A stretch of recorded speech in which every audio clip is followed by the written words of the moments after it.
Edison called it his baby. Its development ruined friendships, created empires, and challenged the minds of America's most prolific and competitive inventors. Now, the invention that would bring opera to the parlors of the working man, the phonograph on Modern Marvels.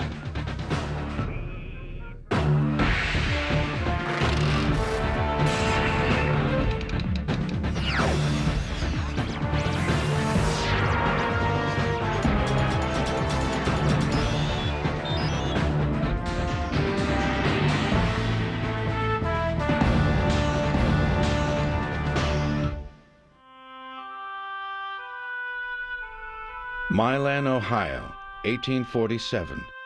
Here on February 11th, Thomas Alva Edison is born. Al, as he's called, is a bright little boy, a late-life child who will remain deeply attached to his kind and understanding mother. From his father, Edison inherits a restless mind and an enduring zest for life. As dramatized in an early silent film at age 6, Edison is full of questions. Like, how can a baby goose come out of an egg? His father explains, but answers only set the boy thinking and experimenting. This experiment is fairly harmless, but ever since Al accidentally burned down the family barn, his parents tried to keep a watchful eye. Later in Port Huron, Michigan, where the family moves, some experiments are more like pranks. But when he's 11, young Edison is often in the family cellar experimenting with chemicals instead of studying at school. Tom, as he's now known, had been to school, but the teacher said he was inattentive, possibly stupid. His mother pulled him out after only 3 months, and Thomas Edison never went to school again. When he is 12, Tom becomes a newsboy on the Grand Trunk Railroad, which connects Port Huron with nearby Detroit. He's not content with selling other people's papers, however, so he sets up a press and writes and prints his own newspaper. He also brings a few chemicals on board and accidentally causes a fire. According to legend, the conductor's beating leaves the boy near death. But more likely, Edison's hearing loss results from an early case of scarlet fever, or even from birth. There would be no more experimenting on the Grand Trunk line, but Edison would soon be back selling newspapers again. One day, during a stop at the St. Clemens station, Tom notices the station master's little boy and a runaway car heading his way.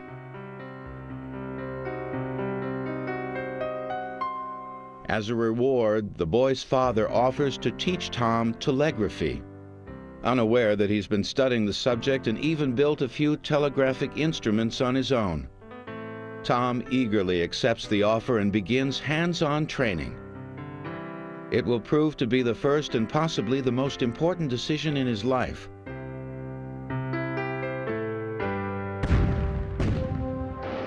The nation is in the midst of a great civil war when 16-year-old Tom Edison lands his first job as a Western Union telegrapher. For 4 years, he wanders from one station to the next, but he spends so much time reading about telegraphy and dreaming up ways to improve it that he often finds himself out of work with no clear plans for the future. So it was in 1868. While other restless young men are heading west to seek their fates and fortunes, Edison decides to go in the opposite direction, his destination, Boston. When Edison came to Boston, he was coming to one of the key innovation centers in America at that time. Not only was it an important area in terms of telegraphy, second only to New York, but more importantly, it was the center of a machine shop culture, and this is what he found there. He found skilled machinists who were able to take inventions, turn them into working artifacts that then he could continue to play with until he got them right. While supporting himself as a nighttime telegrapher, Edison usually spends his days at Charles Williams' machine shop, working on ideas for inventions. Within a few months, Edison files his first patent for an electric vote recorder. It will be the forerunner of modern voting machines. but not yet. It was refused by Congress overwhelmingly. This defeated what they were in Washington to do. They wanted to filibuster. With an electronic vote counter, there was no reason for this. Edison was horribly disappointed and vowed that as a result of this fiasco, he would only invent products for which there was a market. If he couldn't sell it, he was not going to invent it.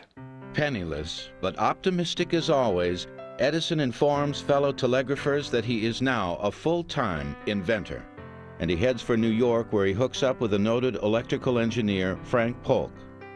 Polk likes the budding inventor and provides him with a home, introductions to investors and work, manufacturing and inventing telegraphic devices.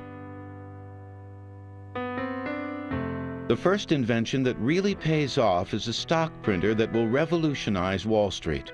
To collect his pay, Edison goes to Western Union's lavish New York headquarters, where he picks up a check for $30,000. Within a month, the money's gone. Most of it to equip a new factory and laboratory in Newark, New Jersey.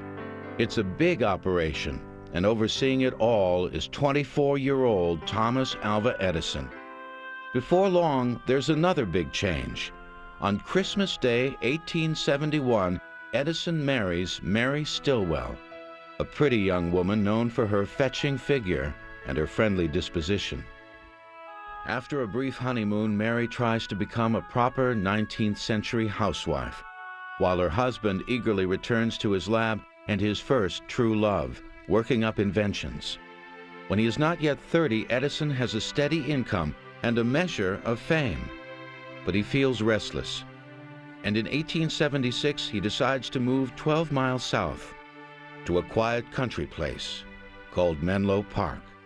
Edison needed a place where he could both be separated from but connected to the rest of the world. And a place like Menlo Park filled the bill perfectly.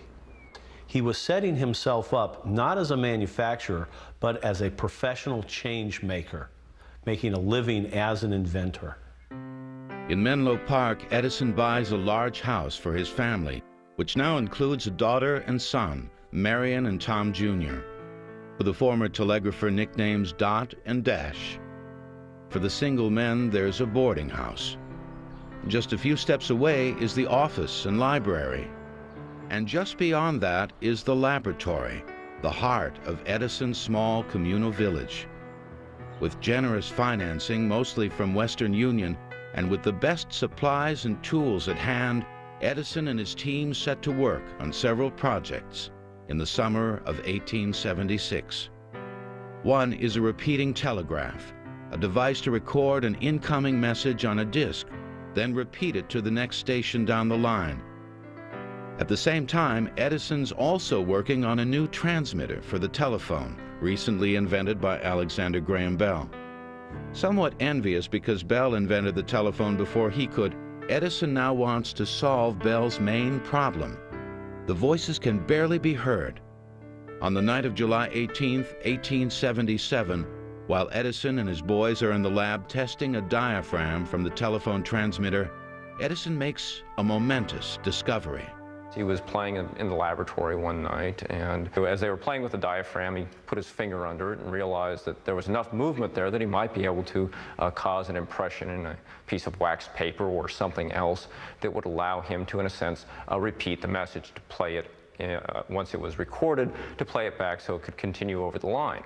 That night, Edison scribbles in his notebook, "There is no doubt that I shall be able to store up and reproduce automatically at any future time the human voice." Full of confidence, Edison thinks he will now invent a kind of telephone answering and repeating machine. But he's actually about to invent something far more original and revolutionary: the world's first phonograph. By the time of his death, Thomas Edison held over 1,000 patents. The phonograph will continue in a moment on Modern Marvels.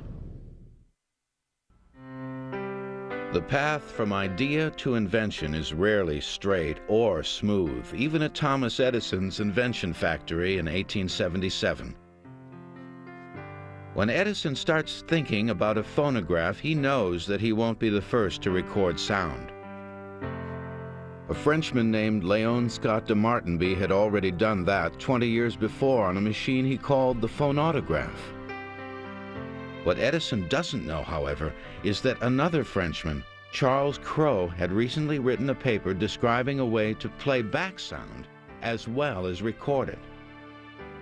But what Cros only conceives, Thomas Edison will achieve with a little help from Charles Batchelor, a British-born draftsman, mechanic, and problem solver, and John Cruzy, a Swiss-born master machinist. Even with help, work on the phonograph begins very slowly. In fact, the word phonograph doesn't appear in Edison's notes until 1 month after he reached the conclusion that he could record and play back sound. In another 2 weeks, Edison reaches another important turning point. On September 7th, he sits down and draws up what's essentially a list of possible things you can do with the phonograph. They're all things that we'd be familiar with today, but this marks the beginning of the phonograph as a completely separate technology. 2 months later, Scientific American announces that Mr. Edison has a wonderful new invention for a talking machine. It's a deliberate press leak written at Menlo Park by a close member of the Edison team. But so far, there is no phonograph, not even a sketch of what it will be in its final form. On December 3rd, Edison considers 3 different formats: tape, disc, and cylinder, before making a final decision. 50 years later, he would recall, I designed my original tinfoil phonograph in cylinder form and gave it to my faithful John Cruzy to make. He made fun of it. Whether Cruzy made fun of Edison's drawing or not, he takes it and goes to work. On December 6th, he sends word to the boss that his new invention is finished and ready for a test. In 1927, on the golden anniversary of the phonograph, Edison remembers what he said. The first words I spoke in the original phonograph, a little piece of practical poetry. Mary had a little lamb, its fleece was white as snow, and everywhere that Mary went, the lamb was sure to go.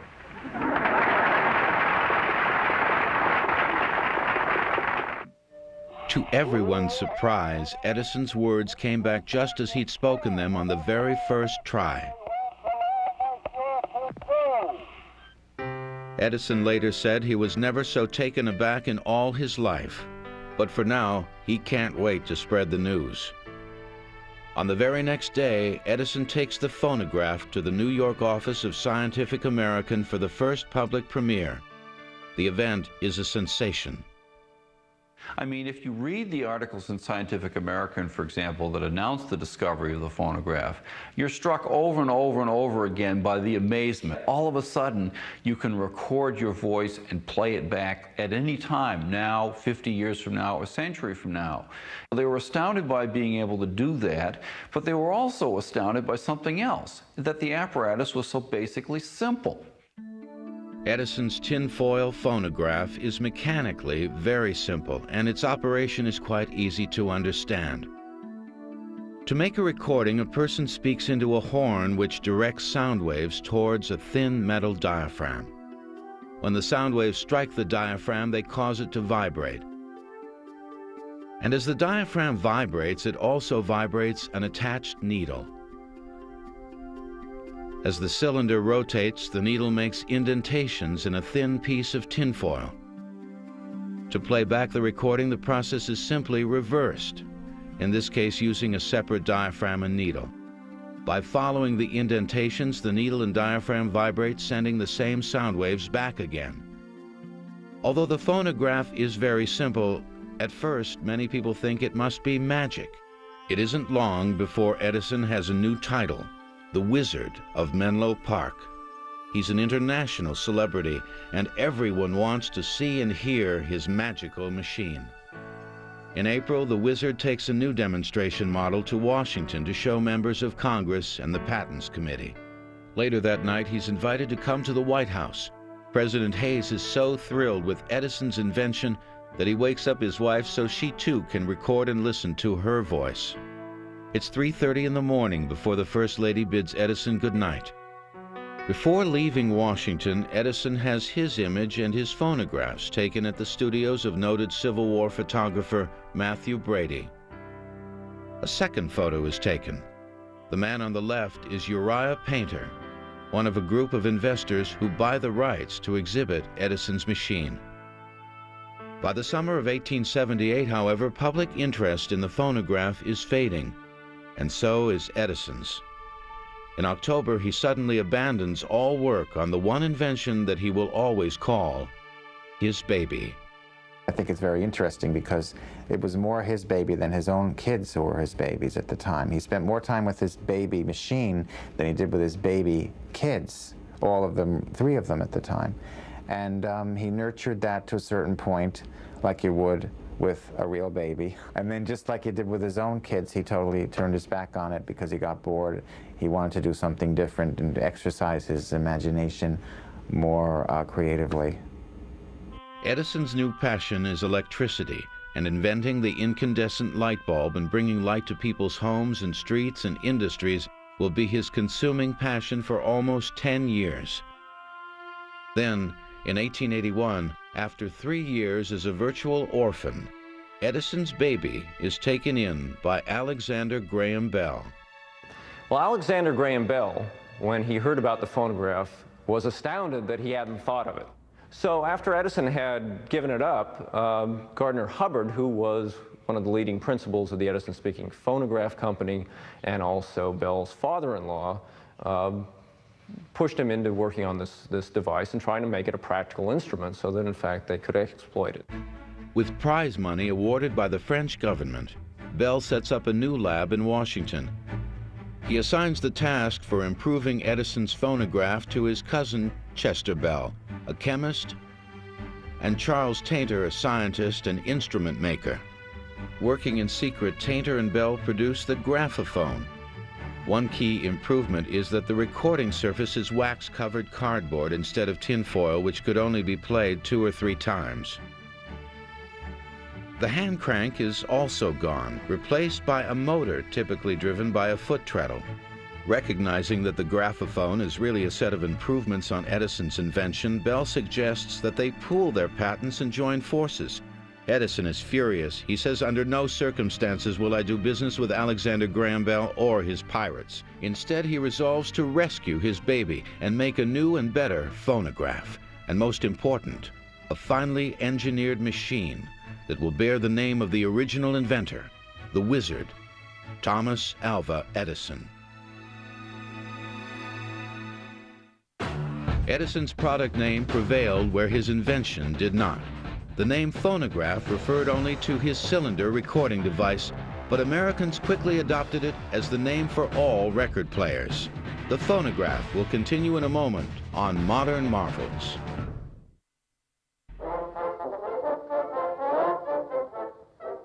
In 1886, when Thomas Edison decides to reclaim the phonograph, the one most associated with his name was still in the future. And when he starts thinking about his favorite invention, he's too involved with other matters to give it personal attention. One matter is Edison's decision to leave Menlo Park. He'd spent little time here over the past 8 years while working on electricity, and he's already started building a much larger laboratory, office, and factory complex in West Orange, New Jersey.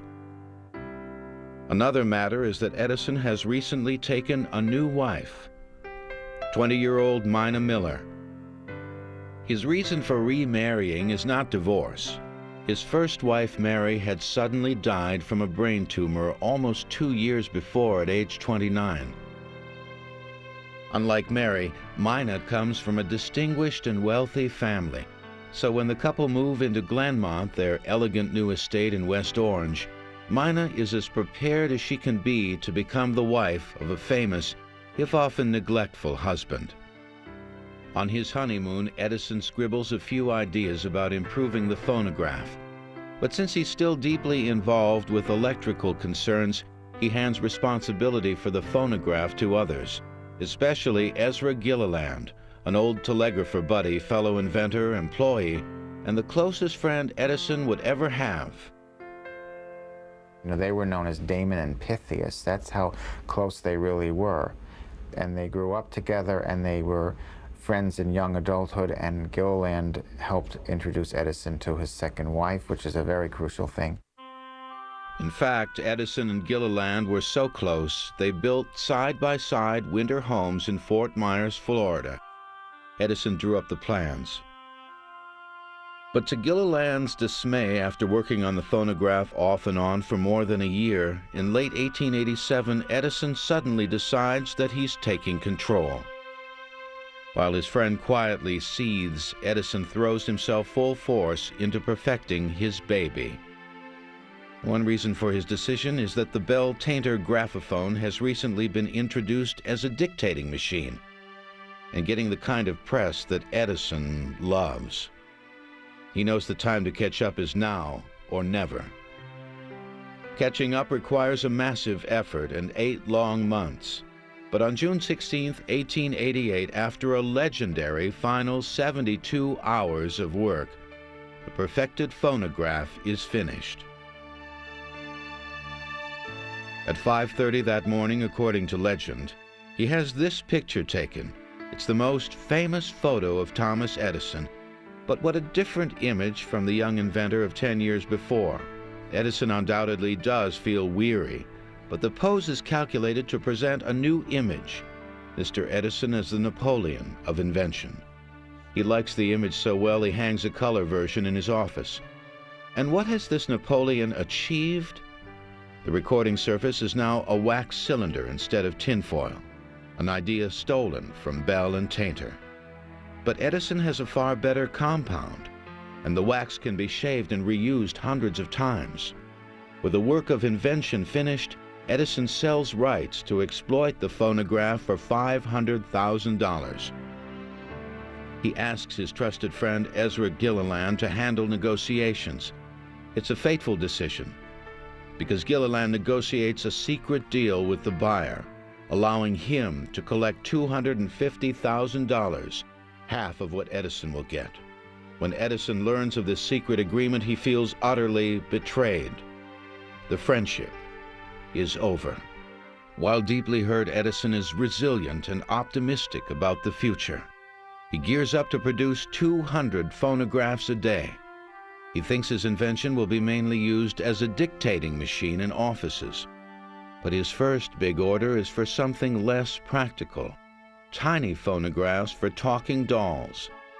With an imported bisque head and lifelike hair, the doll is quite beautiful. However, there are a few problems.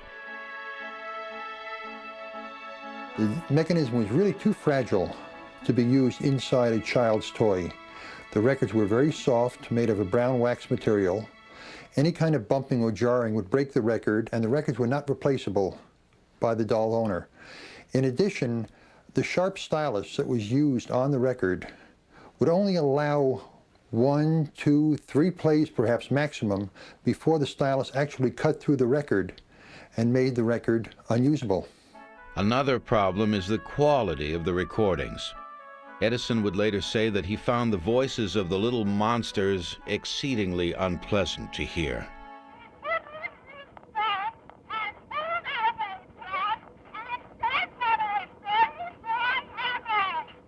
With little progress in solving these problems, Edison will give up and never make talking dolls again. No matter. By 1890, the phonograph has already found a home in concert halls, where people gather to hear their favorite tunes.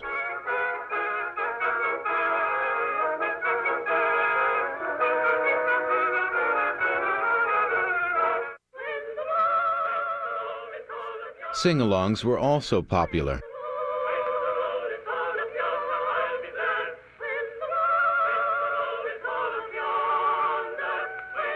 But the most popular and profitable use of the phonograph isn't in churches.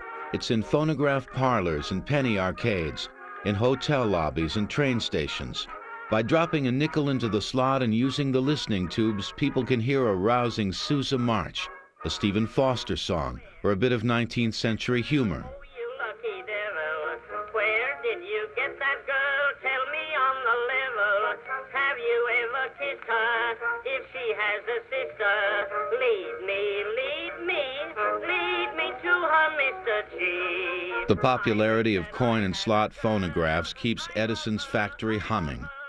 Coin machines also boost the fortunes of the Columbia Graphophone Company, for now Edison's only rival. And one message both companies repeatedly hear is make more records.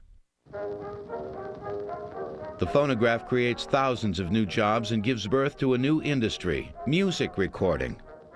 But the process is unbelievably primitive. With no way yet to mass-produce records, at first every cylinder is an original. Performers must sing the same song or play the same tune over and over. Sometimes it's possible to record on several machines, but what kind of records are being made? Mostly marches, minstrel songs, instrumental solos, and sugar sweet songs like Edison's favorite, "I'll Take You Home Again, Kathleen." What you really have here is somebody with very, very traditional pedestrian, or shall we say middle-of-the-road tastes, that he believed this was what the rest of the American public had an obligation to attend to, because of coming from Thomas Edison in his role as setting the tone, as it were, for what people should listen to in their homes. And if it was good enough for him, it was good enough for everybody else. In fact, in 1893, most phonographs are still in recital halls and penny arcades, and very few are in private homes. But the first home phonographs are not far away.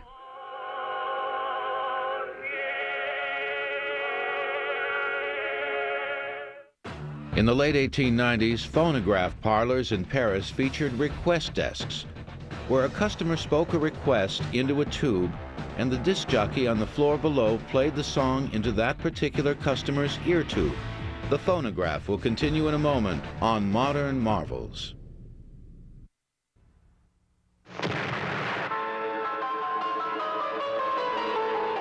In the mid-1890s, the latest novelty is motion pictures, and Thomas Edison is too busy developing motion picture equipment and making movies to pay much attention to the phonograph.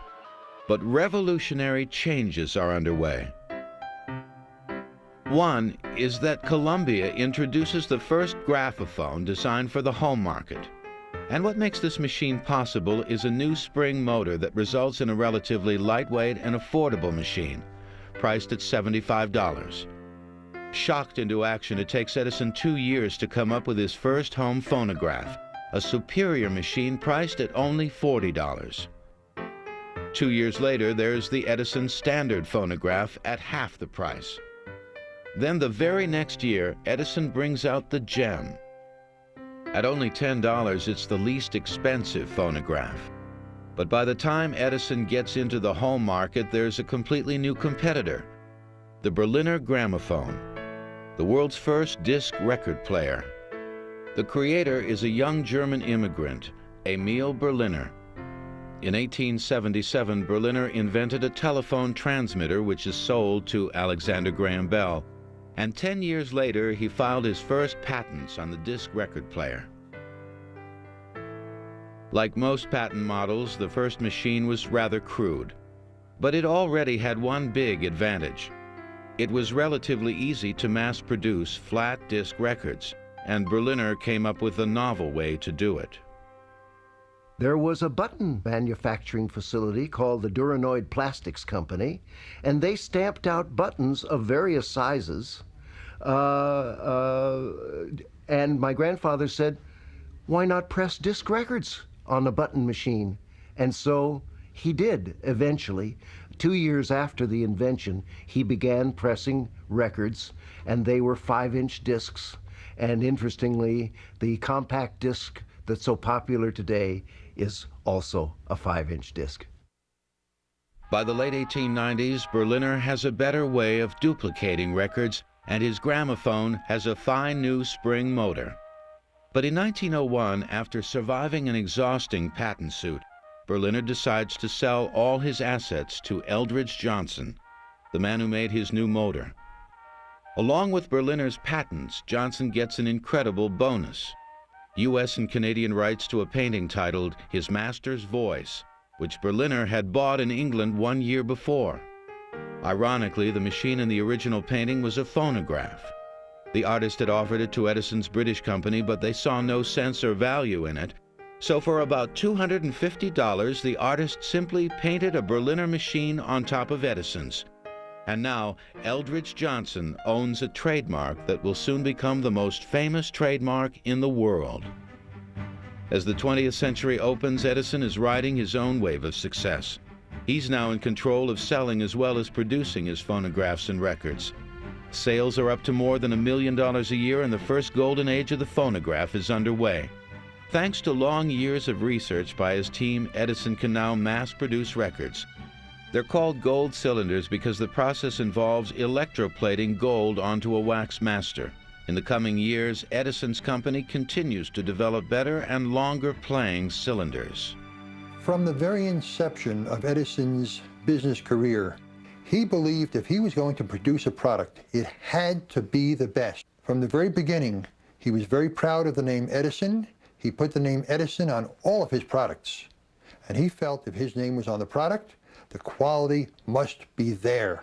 While Edison is consumed with technical quality, his competitors are more interested in satisfying changing public tastes. Early in the 20th century, Victor begins adding operatic arias to its repertoire and signs an exclusive contract with a rising Italian tenor, Enrico Caruso.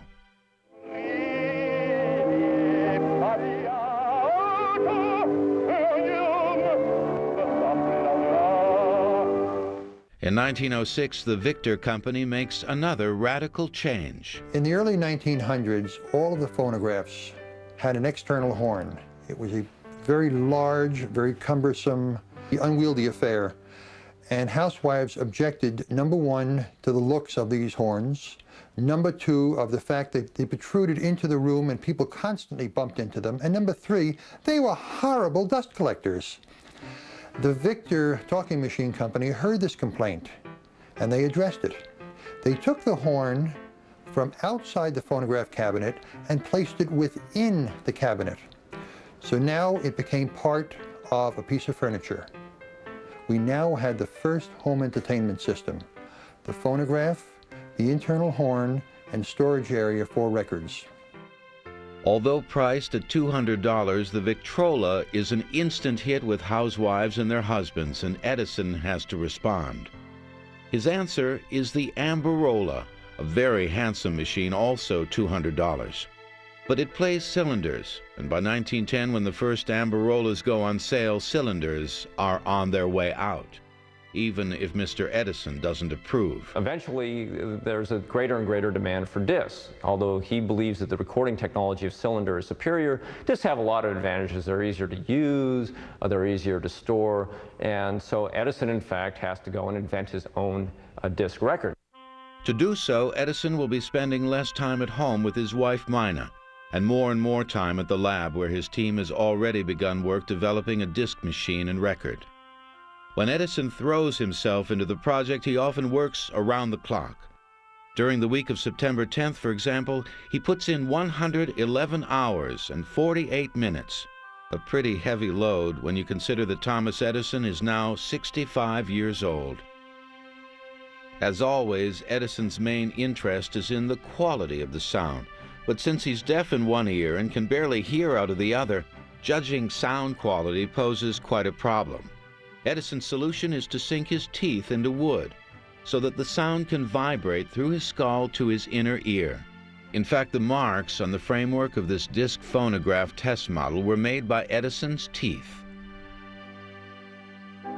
In the end, Edison and his team produced the finest disc record diamond needle reproducer and playback machine of its day. In 1917, Edison has good reason to feel perky. Sales have reached an all-time high, and the future looks rosy for Edison and his competitors. But what they don't know is that the first golden age of the phonograph is about to end. In 1915, the #1 record of the year was "I Didn't Raise My Boy to Be a Soldier." Modern marvels will return. As World War I comes to a close, Americans celebrate the chance to return to normalcy in the words of the next president, Warren Harding. But with new fads, fashions, and prohibition, life in the Roaring '20s will hardly be normal.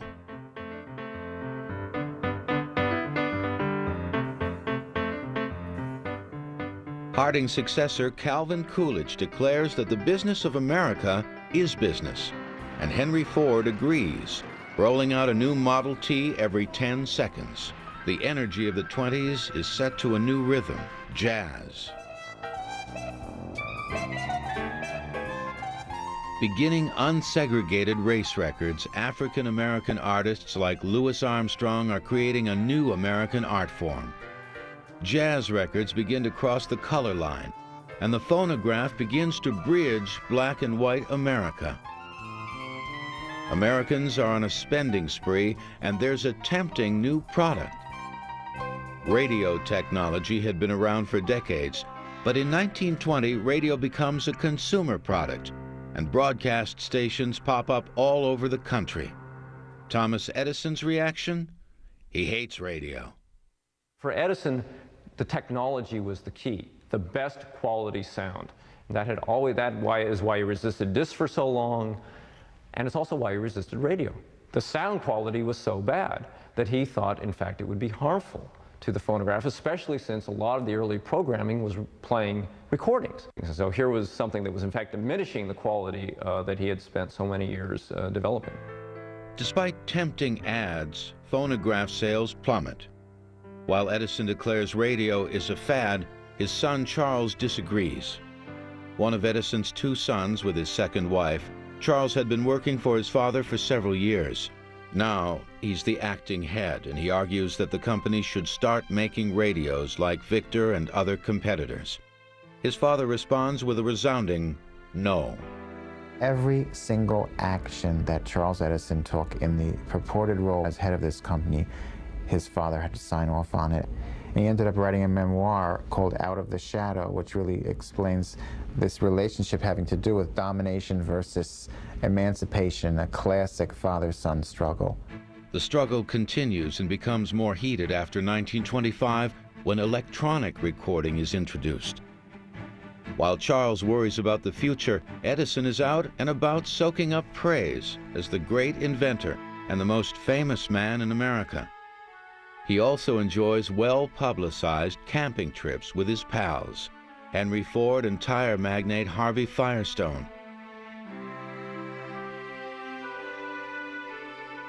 He doesn't seem to have a care in the world.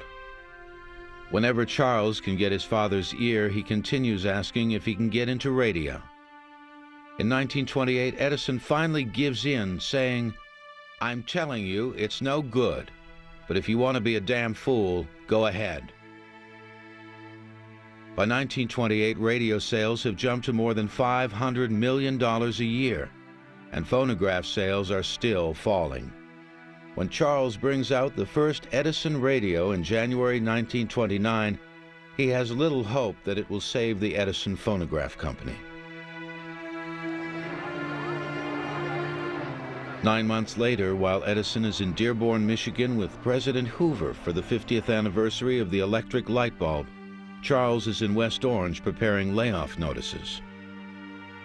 On October 29th, he sends word to Edison distributors and the trade announcing that the Edison Phonograph Company is no longer in business. That very same day, the stock market crashes. News of the crash dominates the headlines. And not until 9 days later do people learn that Thomas Edison will not be making phonographs or records again. By 1929, Edison had lived a full life. He knew it. He was by no means finished. There were things that he wanted to do, but he realized that he could not be the commander any longer. Happy? I'm sure he wasn't. But he was also realistic enough to understand that this was the end of the road. There was nothing he could do to reverse the course that the Edison companies were taking, and it was a matter of turning his back and walking away from it. The 20s had been hard for Edison and his competitors. and in the early 30s, some people thought all phonographs would end up in the junkyard or in the attic. But their predictions will soon be proven wrong. In 1934, prohibition comes to an end. Alcohol begins to flow again, and the jukebox makes a grand appearance. Swing is in, and it seems like everyone feels like dancing. By 1940, there are 350,000 jukeboxes. Record sales soar as fast and furious as jitterbug dancers. Then, in the late 40s, there's a major revolution launched by one of Thomas Edison's oldest competitors. Come 1948, the Columbia Company introduced one of the greatest innovations in sound recording. There they are. They came right back in and said, we're not defeated. We've got an invention of our own. And of course, it was the long-playing record, which was not made of shellac. It was made of plastic or vinyl or vinylite. And it was a marvelous, marvelous innovation. With the new long-playing records, the old problem of running time seemed to have been conquered.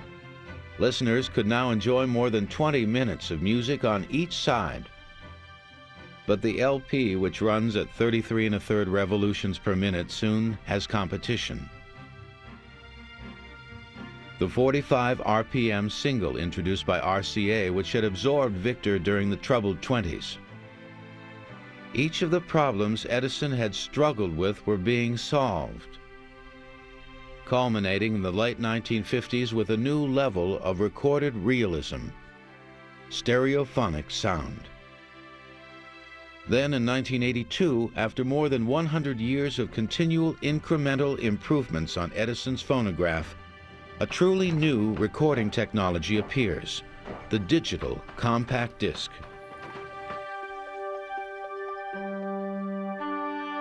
In 1878, 1 year after inventing the phonograph, Thomas Edison wrote down a list of 10 ways he thought it could be used to make people's lives richer, better, and more enjoyable, including talking books for the blind. It was a dream, but the man was so far-sighted that in his own time, he couldn't accomplish what he really wanted to do. But in later years, long after Edison's death, his dreams were fulfilled. The phonograph was Edison's favorite invention, and in many respects that may be because it was the prototypical mythological invention. It was the one that sprang from nowhere. And that's what made his reputation. The phonograph is what made Thomas Edison Thomas Edison. And after the phonograph, now the greatest inventor of the age, as he was called as a result of that, could in fact do anything he wanted. Looking back at the years and inventions that followed, particularly the light bulb and motion pictures, it seemed there was no limit to what the great inventor could achieve. Even today, the legacy of Thomas Edison is as amazing as those sounds from the first tinfoil phonograph. Mary had a little lamb, its fleece was white as snow, and everywhere that Mary went, the lamb was sure to go.